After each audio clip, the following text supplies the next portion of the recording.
मालिक साइको था। सुबह मालकिन कमरे से निकलती तो कमर पर हाथ रखकर लंगड़ा लंगड़ा कर चलती। मैं तो मालिक से दूर दूर रहती। लेकिन एक रात मालकिन की तबीयत खराब थी। मुझको 1000 पकड़ा कर बोली, आज की रात मुझे बचा लो। मैंने 1000 गिनकर अपनी जेब में डाले और मालकिन की जगह लेट गई। उस रात तो होश उड़ गए। मैं काम में बिजी थी जब मेरी मालकिन सुबह कमरे से बाहर आई। वो अपनी कमर पर हाथ रख दर्द से करा रही थी।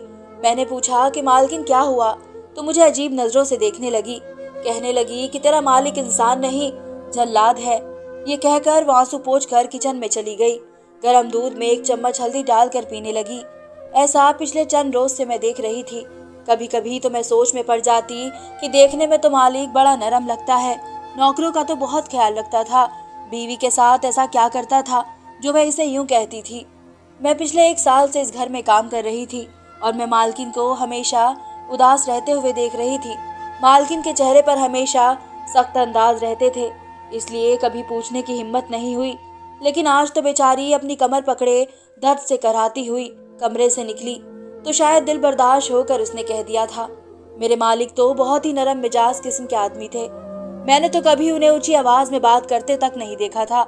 वह तो अपनी बीवी से भी आप जनाब करके बात करते थे। इसलिए मैं आज सोच नहीं सकती कि मालिक ने कभी मालकिन के साथ कोई बदसलूकी की होगी। लेकिन मालकिन के आंसू मुझे कुछ और कहानी सुनाते थे। कभी मुझे लगता था कि शायद मालकिन ही झूठी है, क्योंकि मैंने इसे कभी मालिक के साथ हंसते बोलते नहीं देखा था। वजह शायद ये थी कि मेरे मालिक की रंगत सांवली सी थी, नैन नक्श भी कुछ खास ना थे और मालकिन बहुत हसीन थी। शायद मालकिन को मालिक पसंद नहीं होगे, जब भी वह इस तरह से रवैया रखती थी और जानबूझकर हम नौकरों का भी मालिक की तरफ से दिल खराब करना चाहती है, क्योंकि मैंने मालकिन को कभी भी अच्छे कपड़े पहने तैयार होते नहीं देखा था, जैसे कि बीवियां पति के आने से पहले तैयार रहती है। वो बिल्कुल सादा सा लिबास पहने, चेहरे पर उदासी सजाए, मालिक के आने से पहले आकर लॉन्च के सोफे पर बैठ जाती थी, जैसे सदियों की बीमार हो। मालिक जब आते तो फौरन उसे इसकी खैरियत पूछते, मोहतरमा आप ठीक तो हैं, चले आपको डॉक्टर के पास ले जाता हूँ। लेकिन मालकिन थी कि उसके नखरे खत्म ही नहीं होते थे। कहती मुझे नहीं जाना डॉक्टर के पास। बहरहाल इस वक्त मेरा दिमाग बुरी तरह से उलझ गया था। मुझे मालिक ठीक और मालकिन गलत लगते थे, लेकिन जो हालत आज मैंने मालकिन की देखी थी, मेरा दिमाग उलझ से गया था। मुझे लग रहा था कि शायद जो नजर आ रहा है वो गलत है, हकीकत कुछ और है। लेकिन कभी लगता कि शायद मालकिन खूबसूरत है, इसलिए मालिक से जान छुड़ाने के लिए ऐसे हथकंडे इस्तेमाल कर रही है ताकि खुद को मासूम साबित कर सके। पता नहीं क्यों मुझे मालिक मालकिन की निजी जिंदगी में घुसने का शौक सा होने लगा था। मैं अब ये बात नोट करने लगी थी कि सुबह जब मैं काम पर आती उस वक्त मालकिन अपने कमरे से निकलती थी और अक्सर उनका हाथ उनकी कमर पर होता था। यूं लगता कि जैसे रात भर मालकिन को बर्दाश्त न करने वाली तकलीफ दी हो। उनके चेहरे पर मुझे उदासी नजर आती थी और जब मालिक बाहर निकलते तो बड़े खुश और खिल जाते थे। उनके चेहरे की रौनक ही अलग होती थी। वो जैसे ही बाहर जाते तो नौकरों से पराठे बनवा कर डट कर नाश्ता करते और अपने काम पर चले जाते। लेकिन मालकिन बस 1 गिलास गर्म हल्दी दूध में डाल कर पीती और इस दौरान उनके आंसू बह रहे होते। बात सिर्फ यही तक नहीं थी। एक बार जब मेरी आंखों ने देखा, मेरा दिल धक से रह गया था।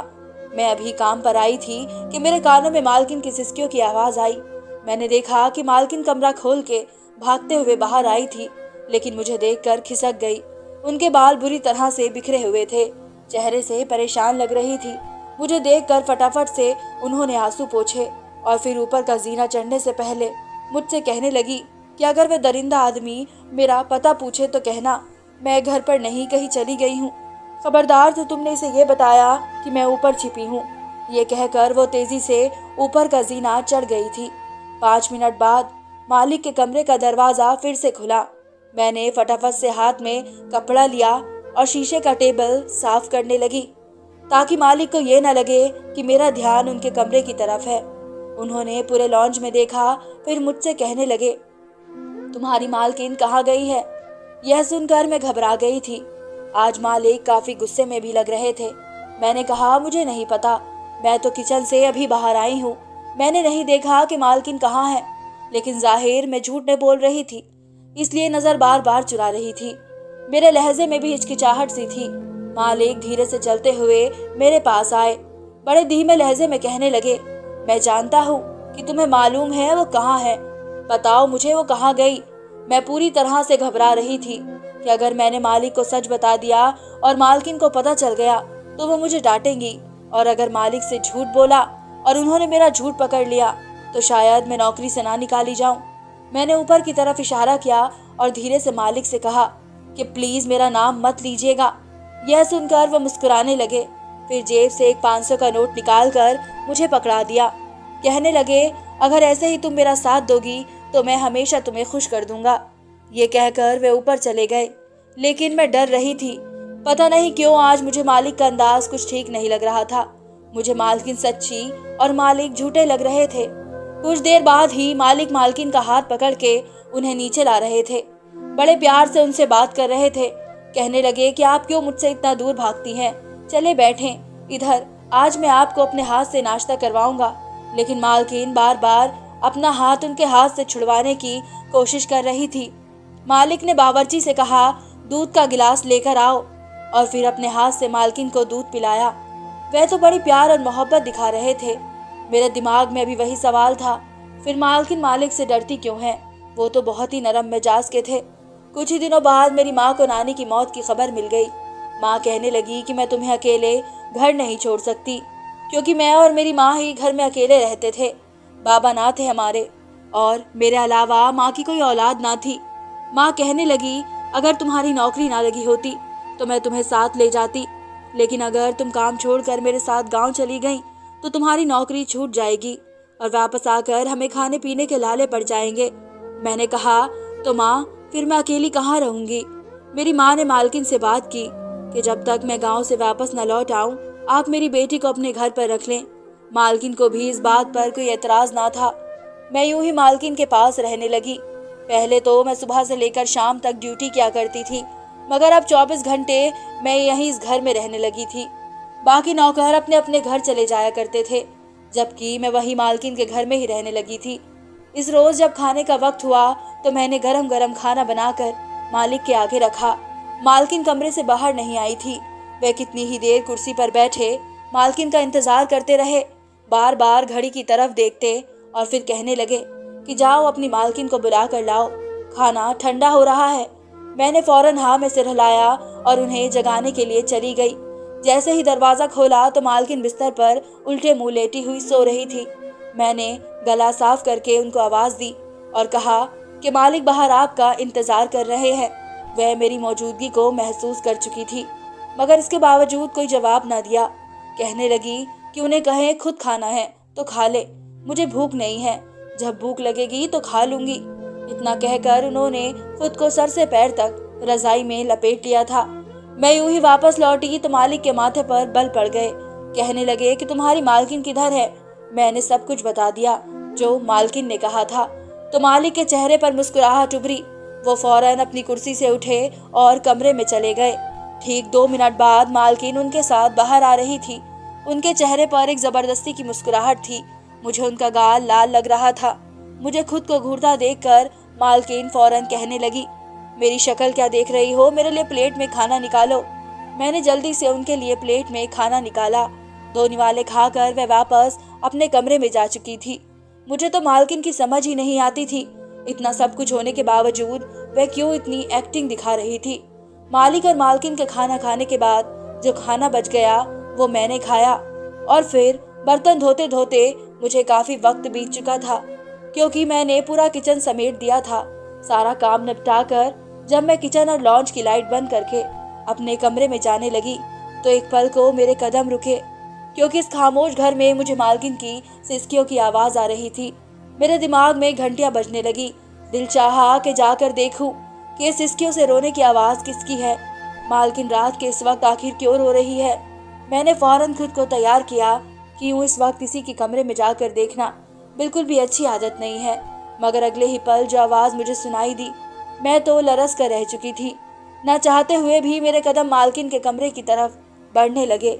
मैं दबे पांव चलते हुए उनके कमरे के करीब आई। दरवाजा अंदर से लॉक था। मैंने खिड़की से देखना चाहा, मगर जैसे ही खिड़की के करीब आई तो अंदर से मालकिन की आवाजें और तेज हो चुकी थी। वो रो रही थी, जबकि मालिक बड़े ही प्यार से कह रहे थे कि कितनी बार तुमसे कहा है कि पेट भरकर खाना खाया करो, वरना बाद में ऐसा ही दर्द होता है। तुम नौकरों के सामने भी मेरी बेइज्जती करती रहती हो। मेरा तो कोई ख्याल ही नहीं है। कितनी बार कहा है कि इस कमरे में जो चाहे सलूक कर लिया करो, मगर बाहर नौकरों के सामने और रिश्तेदारों के सामने मेरे साथ इज्जत से पेश आया करो। जो मैं कहूँ वही क्या करो, मगर न जाने क्यों तुम मेरी बात नहीं मानती। मालिक तो अपनी सी नरमी को बरकरार रखते हुए बात कर रहे थे, जबकि मालकिन के रोने की आवाज़ और तेज होती चली जा रही थी। खिड़की अंदर से बंद थी, इसलिए मैं इसे खोलकर देख नहीं सकती थी। मुझे ये समझ नहीं आ रही थी कि मालिक तो आराम से मालकिन से बात कर रहे थे, वही नरम और प्यार भरा लहजा था, मगर इसके बावजूद आखिर क्यों वो इस कदर रो रही थी। मैं फौरन खिड़की से हट गई और अपने कमरे में जाकर लेट गई। सारी रात मेरे दिमाग में यही सब चलता रहा। सुबह उठी तो फिर वही मंजर देखने को मिला। आज सुबह मालिक के उठने से पहले ही मालकिन कमरे से बाहर निकल आई थी। उनकी आंखों के पास मुझे काले हल्के गड्ढे महसूस हो रहे थे। वो काफी बुझी बुझी लग रही थी। उनका हाथ अपनी कमर पर था। वह लड़खड़ा कर चलते हुए आई और कुर्सी पर बैठ गई। मैंने जल्दी से गरम गरम नाश्ता उनके सामने रखा, मगर उनका वजूद कांप रहा था। वह जूस का गिलास उठाने के लिए हाथ बढ़ाने ही लगी थी कि हाथ कांपने की वजह से गिलास छूटकर उनके हाथ से गिर गया। गिलास का गिरना था कि मालिक फौरन चल उठे, क्योंकि उस वक्त वे अपने फोन पर किसी से जरूरी बात कर रहे थे। मालकिन कपकपा कर रह चुकी थी। फौरन माफी मांगने लगी, मगर तब तक बहुत देर हो चुकी थी। मालिक ने गुस्से से अपने दोनों हाथ मेज पर मारे तो झटके की वजह से जूस का जग उल्टा गिर गया था। सारा नाश्ता खराब हो चुका था। मालिक की आंखों में तो खून उतर चुका था। कहने लगे कि लगता है कल रात का सबक तुम जल्दी ही भूल चुकी हो। अब देखना मैं आकर तुम्हें दोबारा सब कुछ कैसे सिखाता हूँ। मालकिन डरी सहमी दिपक कर बैठी हुई थी, जबकि मैं गौर से छुपी नजरों से किचन के दरवाजे के पास खड़ी मालिक का ये रूप देख रही थी। आज तक मालिक को कभी इस लहजे में बोलते हुए नहीं देखा था। मुझे याद था जब मैं नई नई यहाँ आई थी, दूसरे ही दिन मुझसे कीमती डिनर सेट की प्लेट टूट गई थी, मगर मालिक ने कुछ भी नहीं कहा। उल्टा वो महंगा डिनर सेट मुझे दे दिया कि अपने घर ले जाओ, और अपने लिए नया डिनर सेट मंगवा लिया। मेरा तो दिमाग फटने लगा था। आखिर ये सारा चक्कर क्या था, मगर अब मैं पता लगाना चाहती थी। इस दिन जब मैं मालिक के कमरे की सफाई करने गई तो बहाने से इस खिड़की को अंदर से खोल दिया ताकि रात को मुझे देखने में आसानी हो। शाम हुई तो एक बार फिर मालिक घर चले आए। मालकिन सारा दिन कमरे से बाहर नहीं निकली थी। उनके चेहरे पर मौत की दहशत छाई हुई थी।